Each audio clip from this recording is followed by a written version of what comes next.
All right, so it's time to do an update on ATER stock, ticker symbol ATER. So within my previous video posted 2 weeks ago on ATER stock, I had stated within this video, ATER stock crash is time to buy. I had clearly stated that I am not buying this stock. I'm not going to potentially buy this stock until it crashes to fill this gap below at 670 due to the overall trend being bearish. Why was the overall trend bearish for this stock?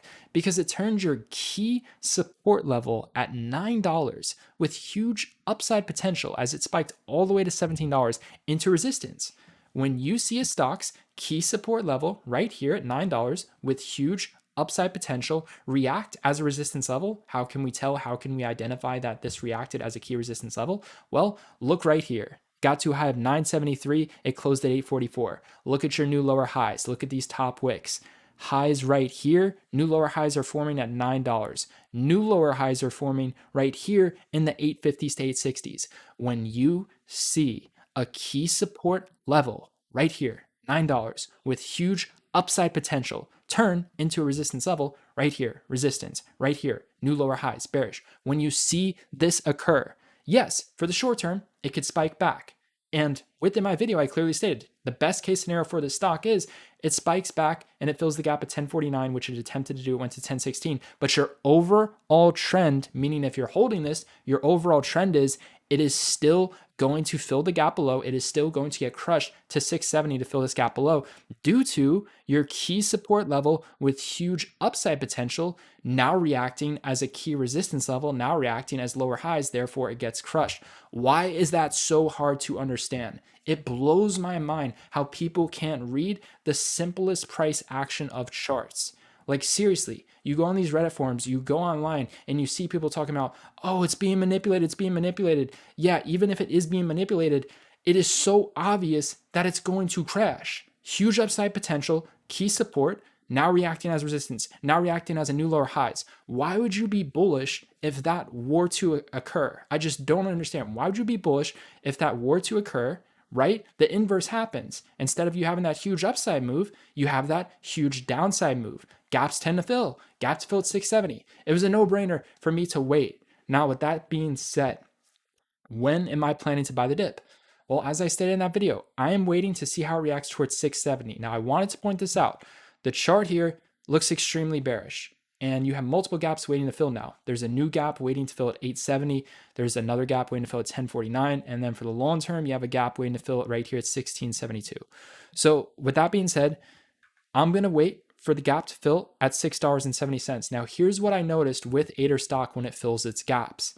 It tends to go down a little bit more before recovering. What do I mean by that? Let me show you some examples. There was a gap to fill right here at $11.80. As you could see, it went down a little bit more, right?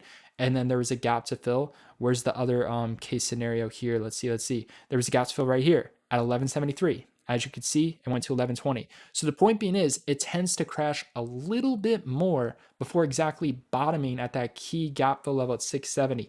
So in terms of my interest for dip on it, due to the bearish chart pattern right now, we're currently on track to go into the lower sixes next week. So I'm going to be looking to buy the dip into potentially the low sixes. I'm looking for my bullish confirmations. I'm looking for my bullish reactions. I'm looking for my bullish candlesticks. I'm looking for the volume to step in. But the point being said is, this should start to bottom out around your lower sixes. Worst case scenario, I would say, is like your higher fives. That would be very, very rare, but definitely possible. But with that being said, this was just at $10.16. So to buy this in the low sixes, you better believe this is going to rip back up to fill this gap at 870. And then if 870 reacts as resistance, then I sell and lock in my profits. If it reacts as a support, then I ride this back up to the 10-1050s gap fill play. It is as simple as that.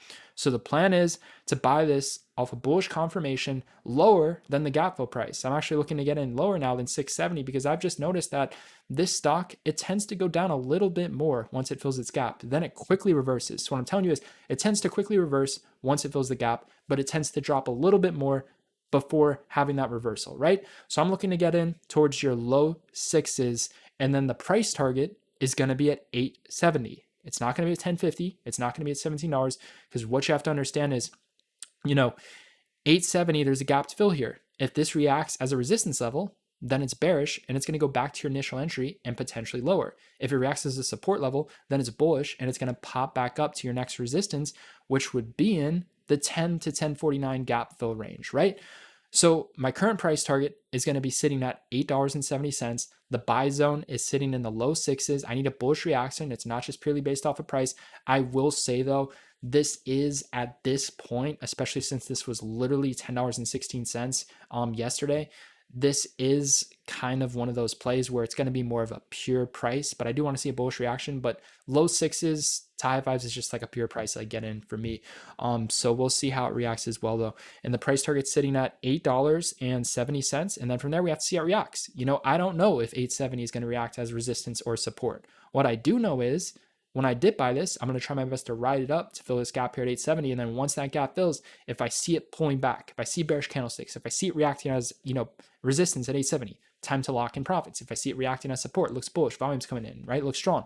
Then it's time to lock in a little profits and then continue to hold the rest to ride this up to 1049, right? So it doesn't matter what you think. It matters is, how does the stock react at that key level, right? Like right here, for example, 9 to 17.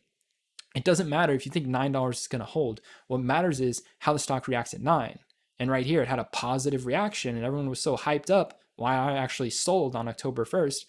I sold my shares for a profit. I bought $9.97 on this day, went all in, and then I sold at $10.60. And then I cut my options too. That was the big loss in the options. But the point being is, while everyone was bullish, I was bearish because I recognized this red, green, red pattern, 2 red day sell off. And then I also recognized, this isn't bullish because it's just turning your previous support into a resistance level. And when you see that huge upside potential support level turn into a resistance level right here, the stock is going to get crushed. It's just so obvious for me. So yeah, you can complain. I see so many people just complaining about, manipulation, all this stuff. It's like, even if it is manipulated, it is highly predictable. That's the point I'm trying to make. Like, you should not be bullish on a stock for the short term being, and you should actually expect a big crash to occur when you see a huge upside potential stock, a huge upside key support level turn into a resistance level. So I hope you could take away something from this video. Just understand that when you see a stock have a massive move up and it goes back to that support level, once that support level returns into a resistance level, you'll see it happen all the time. For the short term, they'll have their spikes, but the overall trend direction is bearish and it's going to get crushed. So instead of having that massive upside move, you can expect the inverse to happen where it has now a massive downside move, even though it's at that key ideal dip buying price level. Well, guess what? It's no longer support level. It's a resistance level. I'm going to leave it off at that, guys. I hope you enjoyed and learned something new from this video.